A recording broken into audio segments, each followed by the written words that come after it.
Тэгээд орчин үед чинь нөгөө хүмүүс суурин амьдралд шилжчихсэн. Бараг нөгөө нүүц суух юм байхгүй болчихсон. Тэгвэл яг хөө тэр нөгөө нүүдлийн тийм уламжлалт болохоор тэр гений мэдээлэл маягтаар дамжаад ирчихсэн. Тэгээд бид нар болохоор ингээд ямар нэг шинэ газар руу нүүж очмоор юм шиг тэр тийм санагдах юмнууд бол байдаг л та. Тэгээд ер нь нэг тийм машин багтаад дуртай газар очиод барьчихаар тийм гэр хийгсэн бодол төрсөн. Тэгээд энэ гэрийг хийх явцад бол үнийг бол мэдээж богиносгож болно. Тооныг бол бас хаалгыг бол богиносгож болно. Жижигрүүлж явчих болох юм чинь геометрийн зөв дүрстэй.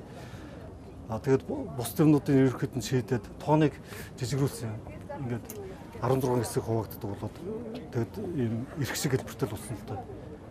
Тэгээд угсрахад бол маш хурдан 30 секундэд угсарчаар болгоцсон. Тэгээд хамгийн сүүлд нөгөө ханаа шийдэж чадахгүй бодол яваад байсан л та. Нэлээд удаан болсон. Тэгсэн чинь сүүлдээ нэг юм хан явж байгаа дундуур нь тараад давхарлаад тагсан чи их айтхан болчихгүй. Тэгэл үндсэндээ ерөөсөө гэр хийх ажилд шулуудаад орцсон л доо. Өөрийнхөө мөрөөдөлд нэг тэх юмсан гэдэг Монгол гэр ингээд хийчлээ. Нэгэнт ингээд авч явахад авсаархан хөнгөн энэ нэг 65 мг өмлж байгаа. Одоо энэ гэр бол.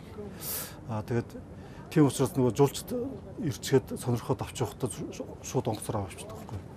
Тийм учраас ерөөсөө төвөөж тараахт их амарх юм.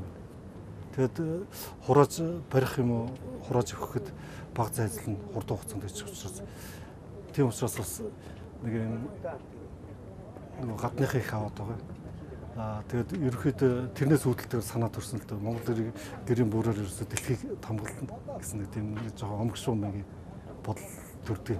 Ер нь бол миний мөрөөдөл талтан уулын бэлдтэй. Жишээлбэл байгаль талын ирэг дээр одоо Фужи уулын бэлдэж өгд юм уу? Монгол бариатай байх юм бол их гоё харагддаг. Энэ гэрт одоо монголчуудын бүхэл өнөөдөр